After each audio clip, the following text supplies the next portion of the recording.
Hi, this is Steve, back at the Listening Post. I spoke a while back about Fleetwood Mac, focusing on their legendary founder, Peter Green. He was a blues guitarist and vocalist who composed the original version of Black Magic Woman, later a big hit for Santana, and also had a number one hit in England with a song called Albatross, an instrumental. Fleetwood Mac, the band, underwent a couple of iterations. Peter Green left in 1969, and Jeremy Spencer, the slide guitarist, left in 1971. And they continued on with Christine McVie, who came over from a band called Chicken Shack. And in 1971, they added Bob Welch.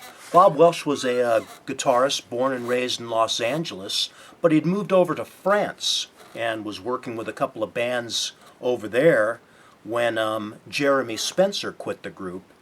And Fleetwood Mac's road manager knew Bob Welch from Los Angeles and suggested the band audition him. So he came on board and performed in '71 on the Future Games album. In my opinion, this is the period that became the Christine McVie, Bob Welch years. And I say Christine McVie because she was really the backbone of the band through all their iterations. She played on the second Fleetwood Mac album and added some piano parts. She had been in a group called Chicken Shack, which they were label mates of Fleetwood Mac. They were both on the Blue Horizon label. And she became a permanent member in 1969. Then Play On was her first album as a full-time member of the band. So she was involved in all phases of the group. But today I'm going to talk about an album that they released in 1973. This album's called Penguin. Penguin being John McVie, the bass player's nickname for the band. He believed the penguin was their mascot. And so they named this album Penguin. And this is the first album that was released after Danny Kirwan, the third of the original guitar players, left the group. He was fired in some part for drunkenness, and he quit the group right before they were scheduled to perform a concert, and the band fired him after that. I think he and Bob Welch had some artistic disagreements. So Penguin, they added two more guitar players for this album. In addition to Bob Welch, they added Dave Walker and Bob Weston. So this is an interesting lineup for Fleetwood Mac. In addition to Bob Welch, Christine McVie, John McVie, her husband on bass, and Mick Fleetwood. There's a nice little photo of the current lineup for this album. They had the two additional members, Dave Walker and Bob Weston. I just found this in the used bins, and I'm very fortunate living here in San Jose. We've got a couple of excellent chain record stores, Streetlight Records based out of San Francisco and Rasputin Records based out of Berkeley. And they both have shops here in San Jose, and I'm always just rummaging through the used bins looking for new music to check out. And I found this and did not include it in my original review of Fleetwood Mac, so I thought I would take a little time to talk about it today because it was such a pleasant find. It's got a couple of strong Christine McVie tunes on it. The first track, Remember Me, and the third track, Dissatisfied. And it's got a couple of strong Bob Welch tunes. The second track, Bright Fire, and then the sixth track, Revelation. They also do a cover of the Junior Walker hit I'm a Roadrunner, and that's sung by Dave Walker. That song's got Dave Walker on harmonica and is really driven by John McVie's thumping bass.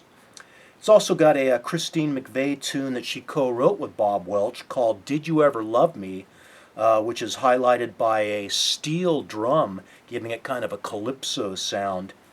The album closes out with a track by Bob Welch called Night Watch, which is kind of a spacey, kind of psychedelic tune, and then finishes out with a song by Bob Weston called Caught in the Rain. The band would release Dave Walker after this album. He really wasn't dedicated to the group, and I guess they didn't really feel like his style meshed with the band. They would make one more album with Bob Weston. He would perform on Mystery to Me, which featured the Bob Welch tune Hypnotized. Then he was fired from the band because they found out he was having an affair with Mick Fleetwood's wife. So they would release one more album in this period, Heroes Are Hard to Find, in 1974. At that point, the band took a break. They needed a sabbatical, but the manager of the band, Clifford Davies, decided to keep performing with substitute band members, and he actually took another group called Fleetwood Mac out on tour, and they performed a couple of concerts that were terrible. By the way I understand it, the band was booed off stage, and then the members of the band, the original members of the band, filed suit to stop him from performing with their name. Bob Welch left after Heroes Are Hard to Find. He formed a group called Paris. He had been living in Paris when he was recruited to play with Fleetwood Mac, and he formed a power trio that released 2 albums, mostly unsuccessful. And then he was going to release a 3rd album with Paris, but instead he released his debut recording, French Kiss. That was 1977. That featured Lindsey, Buckingham, Christine McVie, and Mick Fleetwood. So even though he'd left the group, I guess they were still on relatively good terms at that point.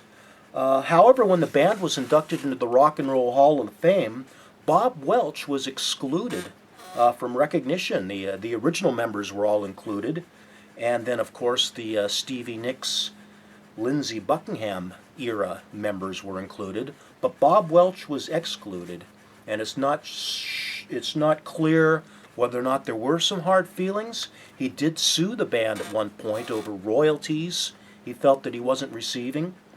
And it's also possible that the Rock and Roll Hall of Fame just didn't think the Bob Welch years were that significant. But they did kick out some good albums. Future Games in 71 and Bare Trees in 72 are both very interesting, kind of folky, psychedelic albums. Penguin in 73 was when they started shifting more towards a pop rock oriented sound. And then Mystery to Me and Heroes Are Hard to Find. He performed on 5 albums and really held the band together until they brought on Stevie Nicks and Lindsey Buckingham. Anyway, I just wanted to share this with you. We had talked about Fleetwood Mac once before and their legendary founder, Peter Green. And now I just want to bring attention to this album, Penguin. It's a good listen with some great tracks on it, and I hope you have a chance to check it out. This is Steve at the Listening Post, and hope to see you again soon.